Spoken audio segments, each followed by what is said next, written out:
Okay, so what caused you to even start jujitsu? So, I had a friend. Uh, okay. How do I say this without? I was um I was dating this girl. Every story is I was dating a girl, and her friend, she was going to therapy with in these group therapy sessions together, right? And Mm-hmm.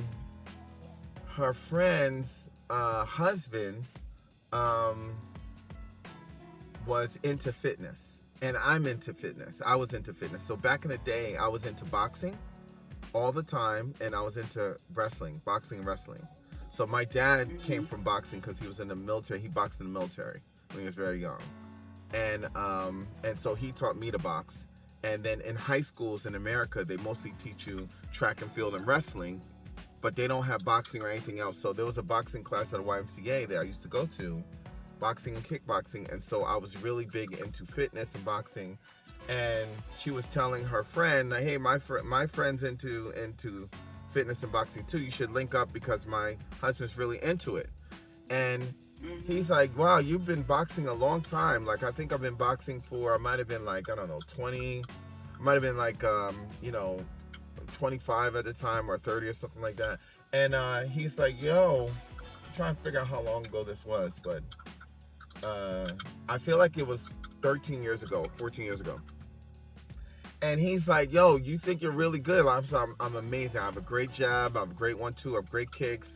I'm physically fit. Like, I was in peak shape and everything. He's like, "I want you to go and I want you to come to my gym, and I'm gonna match you with this guy. He's really tiny. You beat him easy, and just do whatever you want to do. Come and just do whatever." I was like, "Okay, where's your gym?" He's like, "It's in Mm-hmm. Queens." Right? And I didn't even know the name of the gym. And I was like, "Cool, I'm down for a challenge." I went out there and I go against this guy, and this guy is little. This guy's like, I don't know, maybe like 150 pounds, 145 pounds. I was like 190, and so he's like dressed in like a one of those karate uniforms or whatever. And I was like, okay. He's like, "Listen, hi, I'm Magno Gamma, and we're just gonna do a little workout, and I'm told that boxing, a little wrestling, and all this other kind of stuff because I was almost state champ in New Jersey, and I Mm-hmm. only lost one match, and not even by having my back on the ground. I just basically like through time I lost on points, but he's like, "Do whatever you want to do, whatever you want to do." I was like, "Okay, cool." So I got up, I squared up with him, and like in like 10 seconds, he put me in a lock on my foot. I had no idea what it was. Now I know the terms of reference of these things, but and I was like, "Oh, what was that?" And he didn't even say anything. So, "You want to go again? Let's go again. Go again." He put me in another ankle lock. And I Mm-hmm. was like, "Man, I can't even." He's so small, I can literally pick him up, but I was like, "Man, I can't do anything." I was like, "This is so crazy." And it's like, "What is this? This is jujitsu. This is Brazilian jiu-jitsu, and this is Magno Gamma. He's the instructor here. He's a black belt in jiu-jitsu at the school. And if you're into fitness, like, you need to be more well-rounded.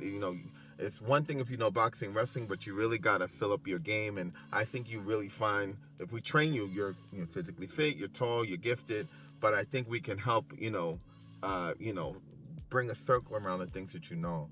And my friend Fabricio from Brazil, he's from Queens as well, but he has a heavy Brazilian accent. And so does a lot of people in the class. I guess they speak Portuguese. In the beginning, I wouldn't really know. I mean, I've been in Brooklyn and been around lots of people, but but Portuguese accent is very strong and heavy. So, and he's big. He's bigger than me. I was like 6'1". He's like 6'4", something like that, 6'5", and he's a big guy too, like 260, 270, whatever. And we would always be battling and fussing and fighting, for fitness. And so I started going to class with him and picking it up, and I was a white belt, and I learned that we're wearing gis, and I learned the birthplace of Brazilian jiu-jitsu and all this kind of stuff. And I just took to it like cocaine. I was like, "Yes, Love it. yes, let's go." Love So it.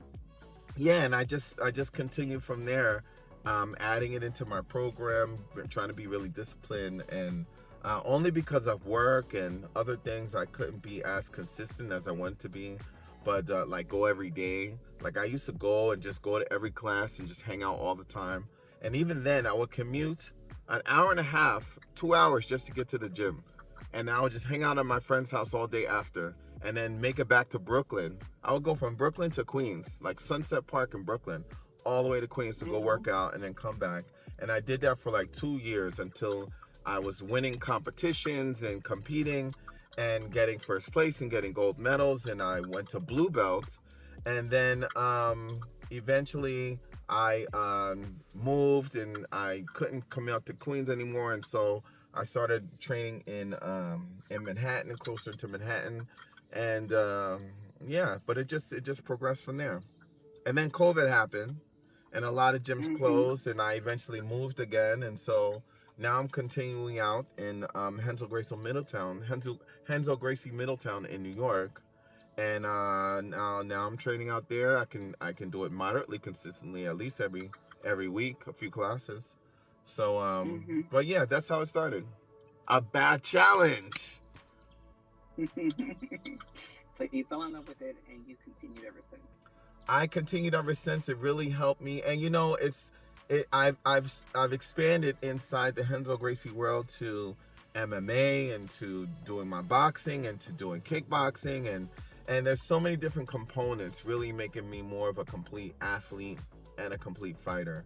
So yeah, I'm definitely going to continue on the journey and see what it's got for me this year and next year. I should be really should see a lot of I'm seeing a lot of improvements in a lot of different areas. So yeah, BJJ life for life, as they say.